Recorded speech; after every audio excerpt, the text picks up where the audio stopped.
Saw a panicked, I think, Barack Obama. We saw a guy who I think knows he's in trouble in Ohio. And Obama, who appeared to be the challenger, not the leader and not the incumbent. Romney owned that. And tonight, Governor Romney taking a big lead in a new swing state poll. According to the Rasmussen poll of 11 swing states, Governor Romney now leading President Obama 50% to 45%.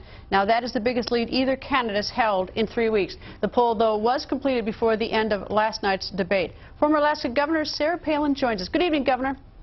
Hi, Greta. How are you? Very well. Your thoughts about last night's debate now that you've had about 24 hours to think about it?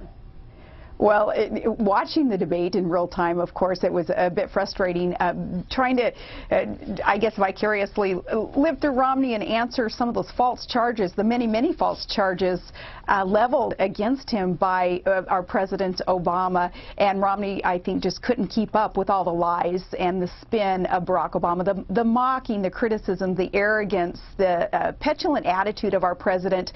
It's so refreshing, though, to watch these debates and know that finally American voters can see, minus the filter of the mainstream media, they can see and they can hear what Mitt Romney actually stands for, and they can have faith that we have a good choice that is in contrast to the failed policy, the failed administration of Barack Obama's.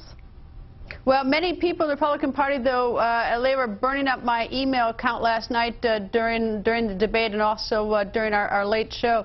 They were complaining that Governor Romney didn't challenge President Obama on the Libya situation. It was rather sort of a gentle passing, and everybody moved on. Your thought about that? Well, I think now, 24 hours after this debate, now hearing your breaking news about what happened in real time, the information that was provided to the State Department, to the White House via these emails on the Benghazi attack, I think that Mitt Romney perhaps would have a different approach to the answers in the debate last night. Why is it, Greta, that it's Fox News that has to break this news that on September 11th, those weeks ago, that our State Department did know in real time? 300 to 400 Obama administration officials knew that this Benghazi attack was a terrorist attack, and yet they went out there and they lied to the American people for weeks on end. Now, these 300 to 400 people in the Obama administration who received these emails in real time, knowing that this was an attack, they're with people in the mainstream media. They party with these people in the mainstream media, and it's not the mainstream media who's busting out the story, the truth on this. They've protected Barack Obama and his people in this administration, allowing this lie to be perpetuated, to continue for all these weeks, that this attack was due to some benign video that no one really has seen, a trailer of a video on YouTube. It's ridiculous, and I'm proud of Fox News for busting this story out anyway. Well, I should give credit. It was my colleague Chad Pergram, who was a Capitol Hill producer, who sent this, who just got these emails very late tonight and immediately emailed them to all of us. So Chad's the one who got them for us. You know, it is sort of curious, though, that this video story. I mean, I hate to be so hung up on something, but I really don't understand. Why didn't he just say, "We don't know"? Why did he try to sort of deflect it and misdirect us to it? I just, for the life of me, when something is so important as to what happened on our property, the consulate, on September 11th, when they were watching it by the drones overhead. They knew the crisis was going on, and they come up with this video story when they knew right then and there, that night, in real time, that a group they declared as terrorists on their own websites linked to Al-Qaeda, and they talk about this video, and they try to tell us that.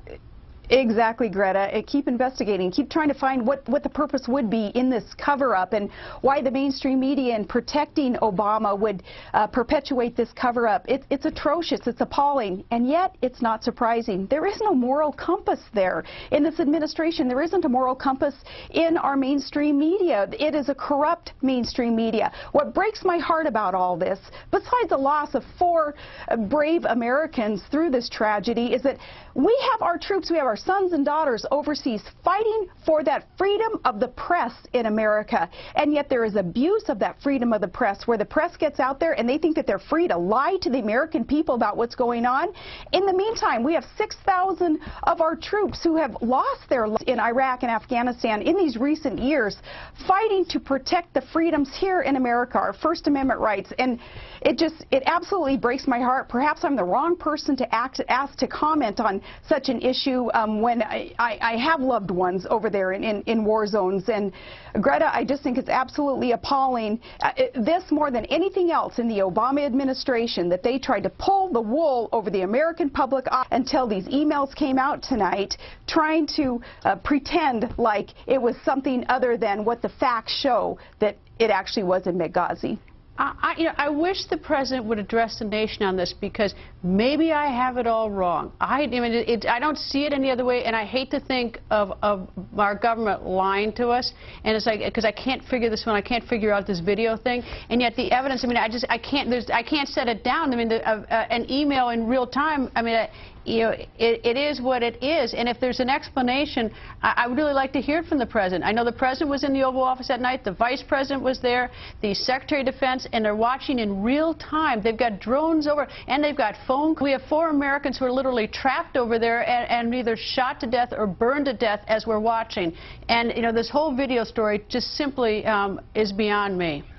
But Greta, don't be surprised that this administration is capable of lying. Look at what Barack Obama even said last night. Tip of the iceberg that he was throwing out there at Romney. He tried to claim that sequestration was just a proposal. It's a law. He says that sequestration ain't going to happen.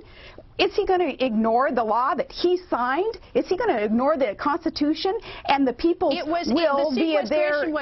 Bob Woodward says the sequestration was his administration's idea. It was his hammer. They started. They're the ones who came up with the idea. They're the ones who sold it to Congress. And now they're trying to push it off on Congress. And they is Barack Obama, as an individual, told the American people last night that it was just a proposal of Congress's and it wasn't going to happen. It's a law. He signed it. He has no respect for the different branches of government, for the Constitution that mandates that he, as the executive, will fulfill the will of the people via Congress. And last night, one thing after another with the false charges and the false claims, Romney could not keep up with all the untruths, with the lies. So don't be surprised on this Libya attack, too, that things aren't as they had appeared for those weeks. Governor, thank you. Thank you so much, Greta.